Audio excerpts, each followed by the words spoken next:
It spurted me. I am absolutely disgusting. This is a hydraulic cylinder and it leaks profusely, so we've got to fix it. Welcome back to American Beef Ranch. Thanks for stopping in. Today we have got to get this hydraulic cylinder off in a short amount of time because we have places to go and things to do. We got a couple hydraulic lines we got to pop off, a couple pins we got to pop out, so that way we can get this cylinder here off. Once that cylinder's off, we can take it and get it fixed because, as you can see, it's profusely leaking. The dust seal and the other seal are both bad, so time to go get this hydraulic cylinder rebuilt. Well, it came off. So I plan on taking these hydraulic lines off, and then once they're off, I think I'm gonna just cap them off or close them off. And I still need to pick rock today and pick up fence posts and do a whole bunch of other stuff. It's gonna be really hot this afternoon, but we have so many things to do that we just kind of have to suck it up. See if we can get this other one off without, oh. Now I took auto classes and stuff like that in school, so I'm pretty mechanically inclined, unfortunately. And usually what that means for people is that basically you call for help when something breaks. But by the time help shows up, you usually have it fixed yourself. And that seems to be true in my life. So usually I just end up fixing stuff. I've really noticed it lately in pivots. Whenever we work on pivots or have a pivot electrical issue, we get it done pretty quickly. All right, so both the hydraulic lines are off. So this snap ring, there's a snap ring on this pin up here. This one, this is a solid pin on this side. And it looks like it should just come straight out.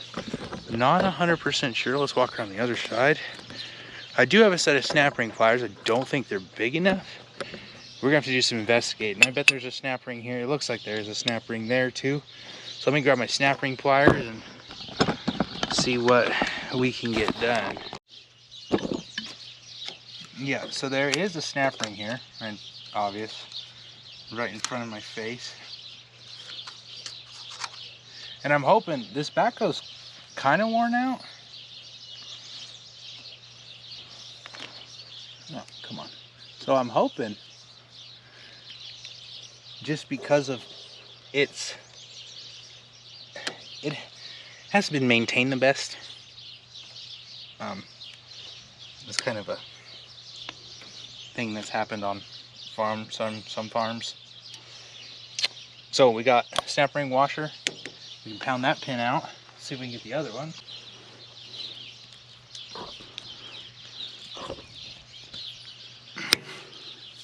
Come on.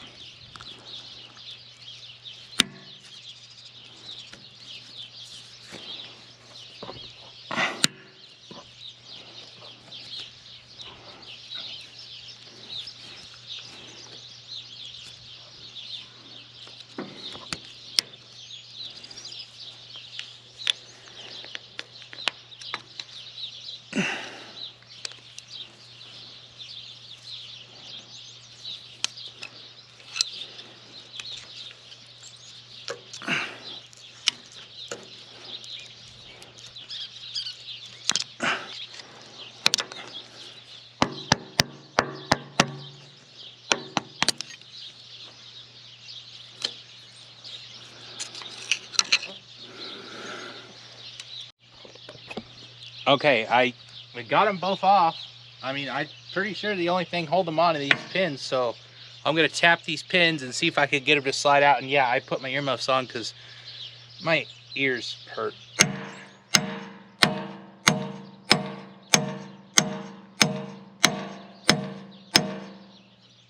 Well, that pin's moving.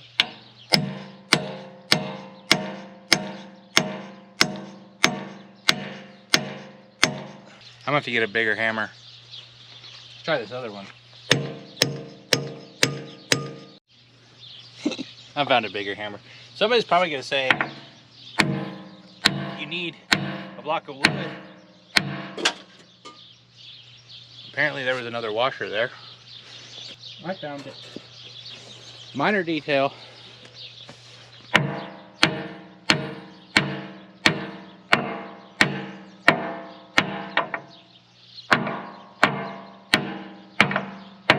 Alright, now I gotta find something else to put on there. After thinking about it for a minute, we have an extra couple buckets for the backhoe, a bigger one and a smaller one and this one. And they have extra pins. So much better. Oh yeah, that's working good. I'm gonna grab some lubricant. Keep on working on it. Okay, I got it lubricated a little bit everywhere, and we're gonna get this pin out, get this cylindre off, and get it to town.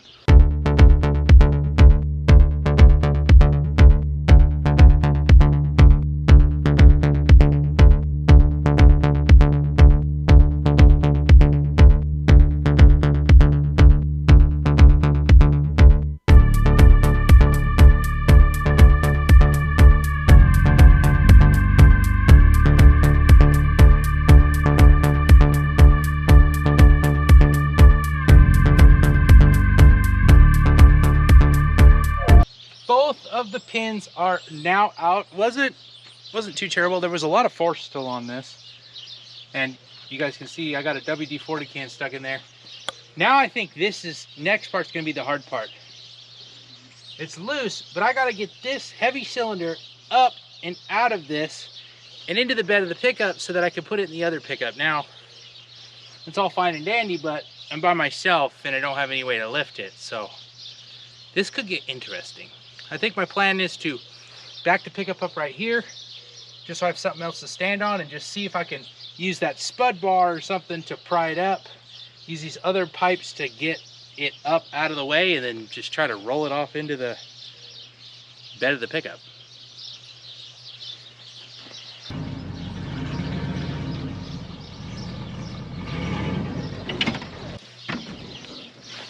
So yeah, it is hot and I have a sweater on, but I am hoping the sweater helps catch some of the grease. So plan A is I want to pry up on this end, stick this pin in there to keep it from coming back down.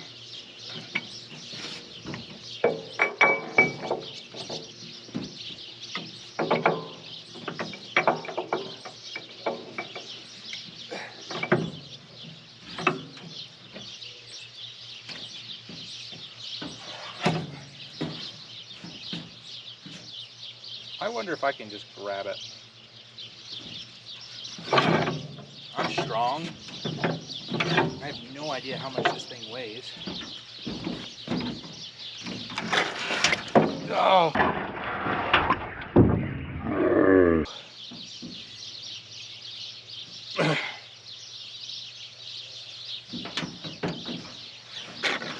Oh, shoot.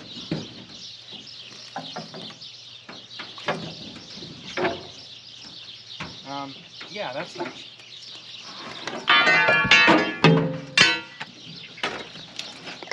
Dear Lord. Well, this is turning into a mess. Oh, dear freaking Lord.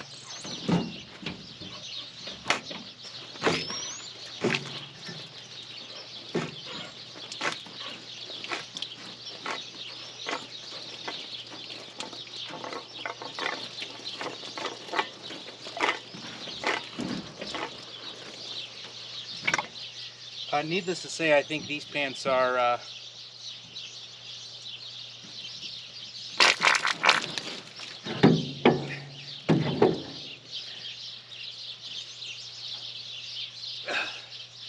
this is quite a precarious situation.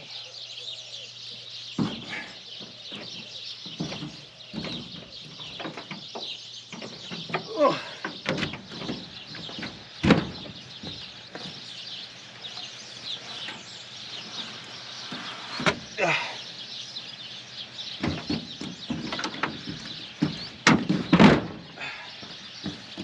Well, folks, there you have it. Okay, it spurted me. I am absolutely disgusting. let's go get this bad guy into the back of the pickup, the red pickup, and take it to get it fixed. I got my hands wiped off good enough that I can go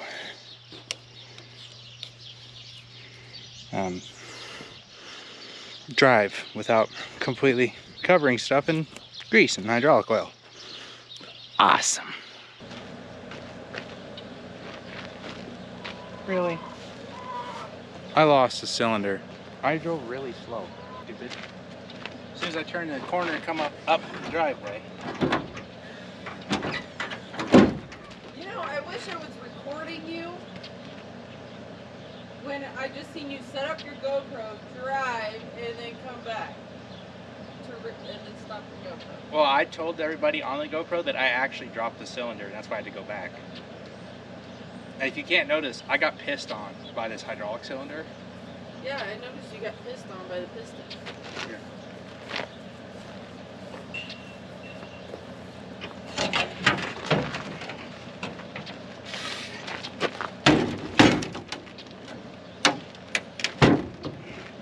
So how are they going to fix that thing? So they, see right here? So this is a big nut, and they lock that up, and then they untwist that, and it all comes apart. And then on the inside, there's a big metal disc that has a nut on the back side. You take that nut off, and it all comes apart, and you replace all the seals. Like this seal's bad, the seal on the inside's bad, and there's probably another bad seal there, but it just pissing fluid out right here. I see. Yeah. So as soon as you're ready, I would like to go. I still got to get my daughter ready because I want to take. I have a bag full of Once Upon a Child stuff. Okay. And I would like to get paid before we go to D&D. Well, then change. I went ahead, I got the cylinder loaded in the pickup. I did drop it at the end of the driveway, if you guys didn't figure that out. I went really slow, but I still dropped it. I have since cleaned up, as you can see.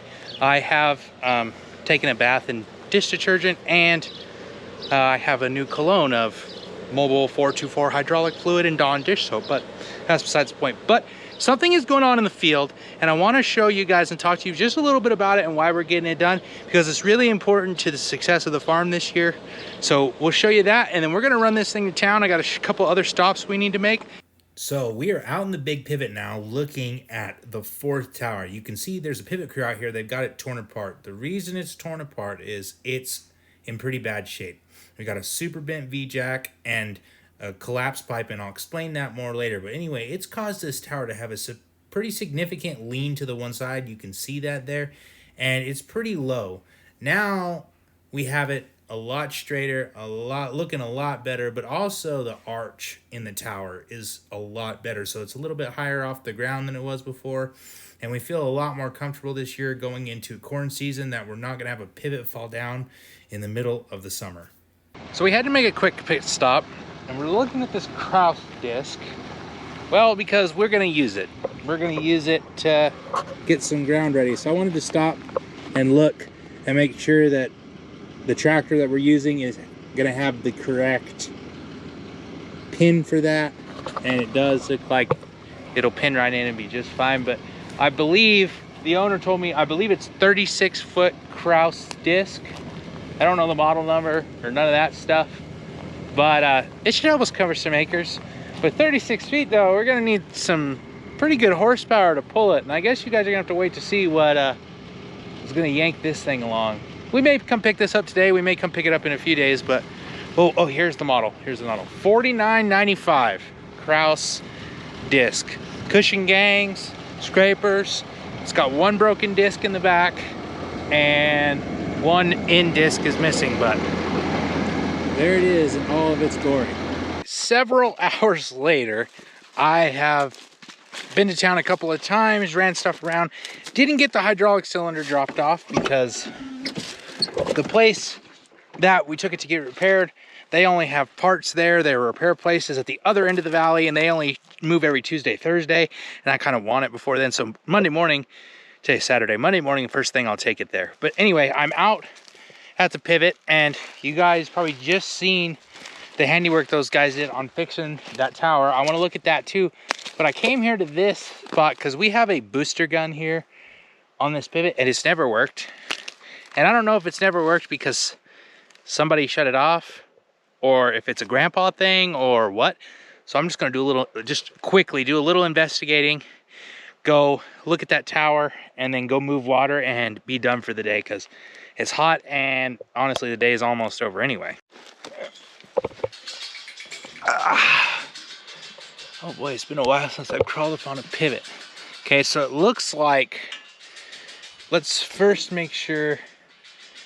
So this is the last tower, so it's got a little bit of stuff. The power going to the, so this is the control box for the tower. It runs the center drive and stuff like that. So I just want to make sure the power coming out of this box and going to the next box where the in-gun control is hooked up. And it is. Everything looks hooked up like it's supposed. And yeah, this pivot's old, kind of a mess, but she still does the job. So there's that. This is a booster pump control box. I can see right now I have a broken wire coming out of here and going into the valve control. And then we have the power wire. It's hooked up. So let's just, I don't think I've ever opened this up, to be honest. Oh boy. Okay. There is a lot of old going on here. Let's see. So there's only 2 wires going to the valve, which looks right for what I'm seeing in this box. Okay, so let's follow. Power comes in here, goes to the pump here. So it comes in there, it goes to the pump there. 110. That contactor feels bad. So it looks like we have a regular pivot tower contactor in here, which makes sense. And so this goes to the pump. Yeah, I don't know if I'm gonna be able to just reset this 100 VAC max.